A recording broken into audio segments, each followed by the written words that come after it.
پھر بہت سارے لوگ جن کی نیتیں اور ارادے بڑے اچھے ہوتے ہیں شروع میں، وہ بھی اس مافیا کا شکار ہو جاتے ہیں اور ان کے رنگ میں رنگ جاتے ہیں۔ یاد رکھنا، کسی شخص کی بلیک میلنگ کا کبھی شکار نہ ہونا، کبھی کسی کی میٹھی اور مسجع مکفہ باتوں کا شکار نہ ہونا۔ کوئی کیا کر سکتا ہے اگر اللہ مددگار ہو تو؟ جس کو رب کریم اٹھانا چاہے اسے کوئی گرا سکتا ہے؟ ہم یہ ڈرے ڈرے سہمے پریشان فیصلہ کرنے کی طاقت نہیں، مجھے چلنا چاہیے کہ نہیں، اٹھنا چاہیے کہ نہیں، کرنا چاہیے، اٹھ باندھ کمر کیوں ڈرتا ہے؟ پھر دیکھ خدا کیا کرتا ہے۔ حضرت عبداللہ ابن عباس فرماتے ہیں میرے نبی پاک علیہ السلام نے میری تربیت فرمائی، حضور نے میری تربیت فرمائی، اور محبوب پاک علیہ السلام نے فرمایا عبداللہ یاد رکھنا، یہ نوجوان دوست میری بات لکھ لیں، پریشان لوگ میری بات لکھ لیں، جن کے پاس قوت فیصلہ نہیں وہ اس بات کو لکھ لیں۔ حضرت عبداللہ ابن عباس فرماتے ہیں میرے نبی پاک علیہ السلام نے مجھ سے فرمایا تھا عبداللہ سن، اگر ساری دنیا مل کے تیرا کوئی نفع کرنا چاہے کر نہیں سکتی جب تک میرے رب کی رضا نہ ہو، اور فرمایا ساری دنیا مل کے تیرا کچھ بگاڑنا چاہے تو عبداللہ بگاڑ نہیں سکتی جب تک رب کریم کی حکمت کا تقاضا نہ ہو۔ لوگوں سے ڈرنا، لوگوں کی طرف دیکھنا، ماحول دیکھ کے اپنے راہ کا تعین کرنا، ہر بندے کے خیالات کے مطابق ڈھلنے کی کوشش کرنا، فلانا نہ ناراض ہو جائے، فلانا نہ ناراض ہو جائے، وہ جس نے ہونا ہو جائے، بس رب رسول ناراض نہ ہو۔ اپنی زندگی میں اپنے مالک کو مولا جان کے، بل اللہ مولاکم، اللہ تمہارا مولا ہے، وَهُوَ خَيْرُ النَّاصِرِينَ، وہ بہترین مددگار ہے۔ توجہ جب بھی کریں رب کی جانب کریں، اپنے دل کا قبلہ درست رکھیں، سوچوں کے زاویے سیدھے رکھیں۔ میرے بھائی، مالک جب بندوبست کر دے نا، جب مالک بندوبست کر دے پھر ایسا بندوبست کرتا ہے کہ لوگوں کے پاس نا چارہ نہیں رہتا۔ حضرت مریم رضی اللہ تعالی عنہا پاک باز تھیں، مسجد میں رہی تھیں، پر مالک کی حکمت کے تقاضے بڑے عجیب ہیں نا۔ پھر جناب مریم کو اللہ تعالیٰ نے بغیر شوہر کے اولاد عطا کر دی۔ یہ بات ہی ایسی تھی، وہ کسی نے کہا تھا کہ مخلوق تو فنکار ہے اس درجہ کے پل بھر میں سنگے در کعبہ سے بھی اصنام تراشے، تم کون ہو کیا چیز ہے داغے کبابی، لوگوں نے تو مریم پہ بھی الزام تراشے۔ تو لوگوں نے کہا کدھر سے لے آئی بچہ، تیرا باپ تو ایسا نہیں تھا، کہاں سے لے آئی؟ اللہ کرے میں آپ کو سمجھا سکوں، ذرا اپنے آپ کو وہاں کھڑا کریں کہ ایک پاک باز عورت، پاک باپ کی بیٹی، طیب ماں کی بیٹی، اور اللہ کے گھر میں پرورش پانے والی خاتون، ایک وہ وقت اور ایک یہ وقت کہ اس عورت کو کٹہرے میں کھڑا کر کے پوچھا جا رہا ہے کہ معاذ اللہ تیری گود میں بچہ جائز نہیں ہے، کہاں سے لائی ہے؟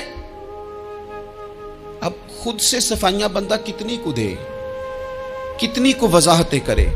اور میں نے تو اپنی زندگی میں دیکھا ہے زیادہ وضاحت دینے والے کو بھی لوگ جھوٹا سمجھنے لگ جاتے ہیں، زیادہ وضاحت دینے پر بھی لوگ کمزوری کا اظہار سمجھتے ہیں کہ کمزور پڑ گیا۔ آپ صلح کی کوشش کرتے ہیں، سامنے والا بزدل سمجھ لیتا ہے، زیادہ وضاحتیں بھی کمزور کر دیتی ہیں۔ اب حضرت مریم کو کٹہرے میں کھڑا کر کے کہا بچہ کس کا ہے؟ تو پھر خدا بندوبست جب کرے، اللہ جب مددگار ہو، تو پھر حضرت مریم کی گواہی درختوں سے نہیں دلوائی، اس نے پتوں سے نہیں دلوائی، پھر فرشتے نہیں بھیجے۔ حضرت مریم کہنے لگی مجھ سے نہ پوچھو، وہ جو پنگوڑے میں ہے اسی سے پوچھ لو، ان سے پوچھو نا، وہ کون ہے پوچھ لو، ان سے کر لو سوال۔ انہوں نے کہا پنگوڑے میں چند دنوں کا بچہ، یہ جواب دے گا؟ مددگار تھا رب،